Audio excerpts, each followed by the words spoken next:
Yes, अब हमने story हम रीड कर चुके हैं, तो अब देखते हैं अपना exercise. First question is who says this to whom and why, यानी कि कुछ सेंटेंस दिए गए हैं। Who says this to whom, ये सेंटेंस किसने किसको कहे, एंड why, और क्यों कहे।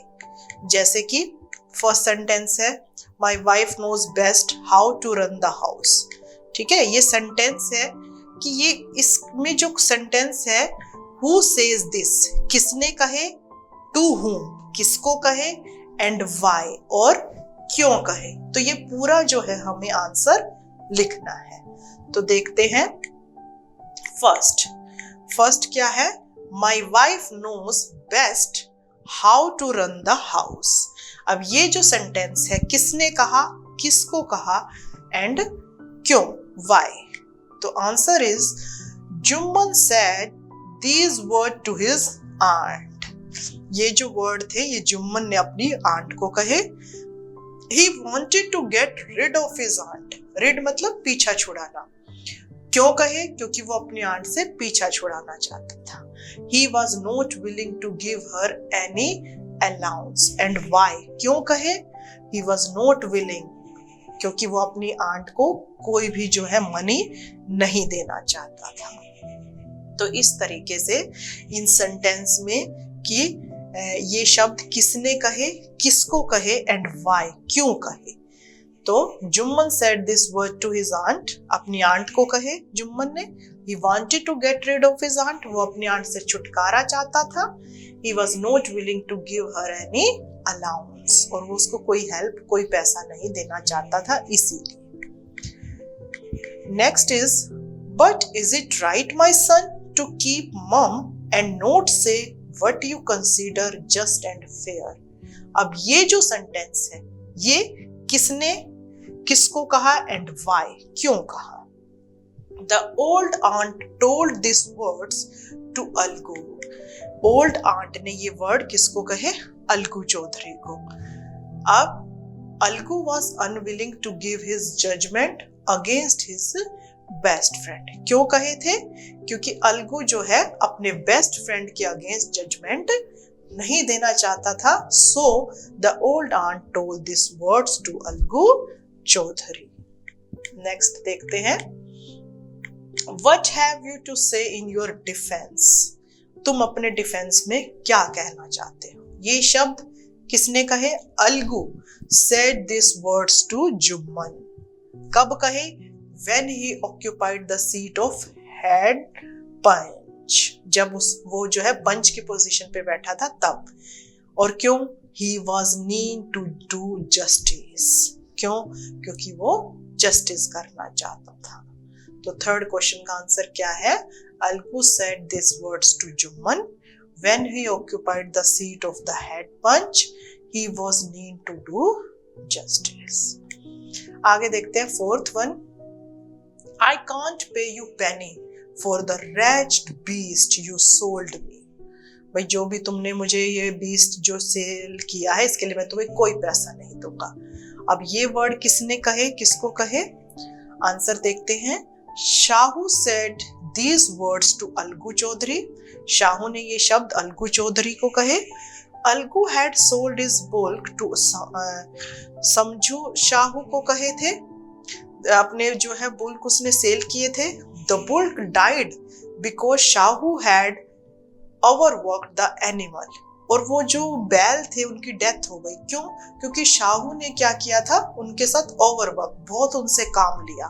And when Algu demand his money, और जब अलगू ने अपने पैसे मांगे, Shahu dishonestly refuse to pay him a penny, और तब उसने कोई पैसा देने से मना कर दिया।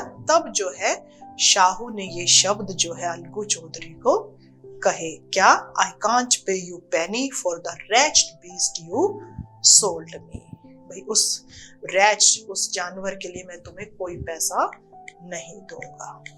आगे देखते हैं fifth, victory to the panchayat, this is justice. अब ये शब्द किसने कहे, देखते हैं, Jumman was the head panch. Jumman जो है, दूसरे केस में जुम्मन जो है हेड पंच बना था। He could easily give his verdict against Algu. He could easily, बड़ी आसानी से वो अलगू के खिलाफ जो है वर्डिक्ट, बयान जो है दे सकता था, रिजल्ट।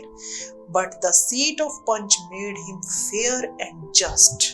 लेकिन वो पंच की पोजीशन पे था तो वो क्या था, न्याय के साथ था। He asked Shahu to pay the money to Algu. और फिर उसने शाहू को क्या कहा कि वो अलगू को उसका पैसा दे दे। At this Algu shouted with joy and welcomed the fair judgment। और इस पर अलगू खुशी से चिल्लाता है और फेयर जजमेंट यानी कि सही जजमेंट का स्वागत करता है। और तब अलगू ने खुशी से ये शब्द कहे, victory to the panchayat, this is justice. आगे देखते हैं, next, answer the following question. अब हमारे पास कुछ क्वेश्चन है, हमें उनके आंसर बताने हैं। Then the situation changed, what is being referred to. Then the situation change, तब सिचुएशन बदल गई, क्या। Answer is the situation change after the transfer of property.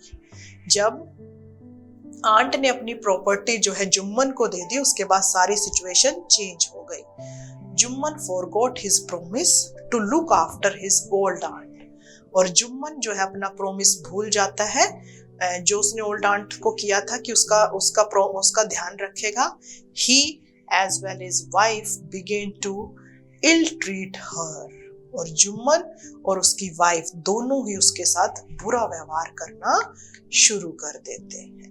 तो इस तरीके से सिचुएशन चेंज हो गई थी। Next question is, when Jumman's aunt realized that she was not welcome in his house, what arrangement did she suggest? जब जुम्मन की aunt को महसूस होता है कि अब उस घर में उसका कोई ध्यान नहीं रख रहा और उसकी इंसल्ट हो रही है, तो उसने क्या एग्रीमेंट किया था। Answer is, Jumman aunt's could not bear insult anymore। Jumman की जो आंट थी वो इससे ज्यादा इंसल्ट सहन नहीं कर सकती थी। She wanted to cook her food separately। separately मतलब अलग से। अब वो चाहती थी कि वो अपना खाना अलग से बनाए। She demanded monthly allowance from her nephew। और इसीलिए उसने बदले में अपने नेफ्यू से मंथली अलाउंस यानी कि मंथली पैसे की जो है वो डिमांड करती है। नेक्स्ट देखते हैं, question number 3। What was the villagers' reaction when the aunt explained her case to them? जब आंट ने अपना केस गांव वालों के सामने एक्सप्लेन किया तो उन लोगों के क्या रिएक्शन थे, मतलब गांव वालों ने कैसे रिएक्ट किया। तो देखते हैं answer. The old man went to several villagers to explain her case। Old aunt जो है अपना केस जो है एक्सप्लेन करती है, सभी गांव वालों के पास जाती है एंड गेट देयर सपोर्ट, और उनका सपोर्ट ढूंढती है। सम शोड सिंपैथी, कुछ गांव वालों ने सिंपैथी दिखाई यानी उसके साथ दया, but some laughed at her, और कुछ लोगों ने उसका मजाक उड़ाया।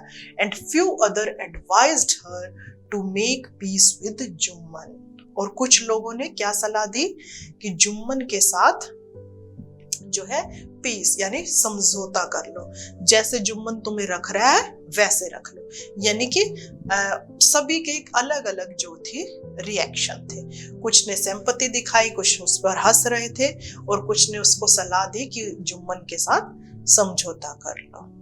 नेक्स्ट देखते हैं, question number 4। Why was Jumman happy overs Algu nomination as head panch. जुम्मन क्यों खुश हुआ जब अलगू को जो है हेड पंच चूज किया गया, नॉमिनेट किया गया। तो आंसर देखते हैं, Algu and Jumman were best friend. Algu और जुम्मन जो थे दोनों पक्के दोस्त थे। So Jumman hope to get the verdict in his favour. इसलिए जुम्मन को क्या लगा कि केस क्या है, मेरे फेवर में आएगा। नेचुरली ही फेल्ट हैप्पी, और इसीलिए वो खुश होता है when the aunt named Algu to act as head punch। और इसीलिए जब आंट जो है हेड पंच के रूप में अलगू को चूज करती है तो जुम्मन क्या होता है, खुश होता है, क्योंकि उसको ये लगा कि भाई ये मेरा फ्रेंड है तो मेरे फेवर में फैसला सुनाएगा, तो इसीलिए जुम्मन खुश होता है। नेक्स्ट देखते हैं। Next question is, God lives in the heart of the punch, the aunt said. What did she mean? भगवान जो है पंच के दिल में रहते हैं, तो आंट का इस बात से क्या मीनिंग था, क्या कहना चाहती थी? तो आंसर देखते हैं।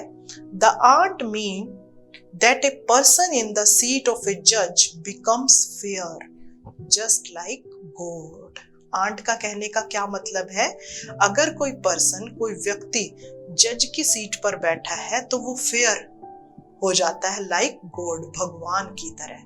He is not guided by his personal likes and dislike. फिर वो अपनी पर्सनल पसंद और नापसंद के अकॉर्डिंग नहीं चलता। He can not do any injustice, यानी कि भगवान पंच की सीट पर बैठकर कोई भी इनजस्टिस, अन्याय नहीं कर सकता। He is God's representative. क्यों? क्योंकि जो जज है, जो पंच है, वो भगवान को रिप्रेजेंट करते हैं, तो इसीलिए आंट ने ये बात बोली कि God lives in the heart of the panch, कि भगवान जो है पंच के दिल में रहते हैं। नेक्स्ट देखते हैं question number 6। What was Algu's verdict as head punch? How did Jumman take it? Algu ने क्या फैसला दिया एज ए हेड पंच, और how did Jumman take it, और जुम्मन ने उस फैसले को कैसे अपनाया? Answer is, Algu heard the case and gave a fair judgment. Algu ने पूरा केस सुना और फेयर, उसने मतलब जो है फेयर, सही जजमेंट दी। He asked Jumman either to pay a monthly allowance to his aunt, या तो वो अपनी आंट को मंथली, महीने के जो है पैसे दे खर्चे के लिए, for transfer the property in her name, या फिर उसकी जो प्रॉपर्टी है वो उसको वापस कर दे। जुम्मन was stunned मतलब चौंक गया, हैरान हो गया। He became Algu's enemy, और उसके बाद से वो अलगू का दुश्मन बन गया। He decided to take revenge on Algu, और उसने फिर क्या सोचा कि वो अलगू से अपना बदला लेगा, रिवेंज लेगा। आगे देखते हैं question number 7। Algu found himself in a tight spot, what was his problem? Algu की क्या प्रॉब्लम थी? What is the meaning of tight spot? Answer देखते हैं। Algu sold his bullock to Samjhu Sahu, ठीक है, उसने अपने जो बुल्क थे वो शाहू को बेच दिए थे। ए Cartman Shahu promise to pay the price with in month, और शाहू ने क्या वादा किया था कि वो 1 महीने के अंदर उसके पैसे दे देगा।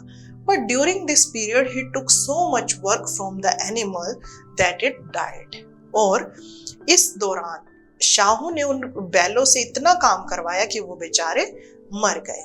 शाहू बिकम डिसऑनेस्ट, और शाहू बेईमान हो जाता है। And he refuse to pay the money, और शाहू ने अलगू को पैसे देने से मना कर दिया। तो इसीलिए अलगू की सिचुएशन क्या थी, डिफिकल्ट हो जाती है। आगे देखते हैं question number 8। Why was Algu upset over Jumman's nomination as head punch?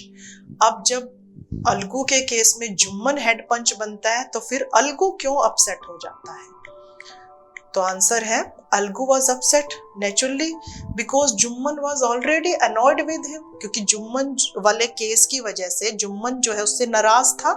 So he thought Jumman would take his revenge, और उसको लगा कि अब जुम्मन हेड है तो ये नेचुरली है अपना बदला लेगा। इसीलिए जब अलगू के केस में जुम्मन को हेड बनाया जाता है तो अलगू दुखी हो जाता है। नेक्स्ट देखते हैं question number 9। What was Jumman's verdict as head panch? How did Algu take it? अब जुम्मन का क्या फैसला था और अलगू ने उसे कैसे एक्सेप्ट किया? तो देखते हैं answer. Jumman's verdict was that Shahu would have to pay the price of bullock to Algu. Jumman ने क्या फैसला किया कि शाहू जो है अपना जो है अलगू को पैसे देगा, जो भी उसने उससे बैल लिए थे उसकी जो भी पेमेंट थी वह उसको वापस करेगा। When Shahu purchased the bulk from Algu, it was hale and hearty. क्यों? क्योंकि जब शाहू ने अलगू से बैल खरीदे थे वो बिल्कुल हेल एंड हर्टी मतलब बिल्कुल स्वस्थ थे। This was a genuine decision, और जो जुम्मन ने फैसला लिया वो बिल्कुल सही था। अलगू टुक इट हैप्पीली, और बड़ी खुशी से उसने उस फैसले को जो है एक्सेप्ट किया and said it was victory of the panchayat, और अलगू ने क्या कहा कि ये पंचायत की जीत है। नेक्स्ट देखते हैं question number 10, which of the following sums up the story best, मतलब कि कुछ पॉइंट हैं, इनमें से कौन सा पॉइंट है जो स्टोरी को बड़े अच्छे तरीके से सम अप करता है। I also know that you will not kill your conscience or the sake of friendship. No one deceive, deviate from the path of justice and truth for friendship or enmity. So according to me, answer is I think the second statement sum up the story best. The person in the seat of a judge became fair and just. यानी कि जब कोई person जज की seat पे बैठता है, यानी कि पंच की सीट पे बैठता है, यानी उसको कोई फैसला करना होता है तो वो फेयर और जस्ट हो जाता है। तो मतलब ना तो वो दोस्ती को याद रखता है और ना ही दुश्मनी को रखता है। तो सेकंड ऑप्शन इज करेक्ट, जो हमारी स्टोरी को बड़े अच्छे तरीके से सम अप करता है। थैंक्स, आई होप स्टोरी और क्वेश्चन आंसर आपको अच्छे से क्लियर हो गए होंगे। Thank you.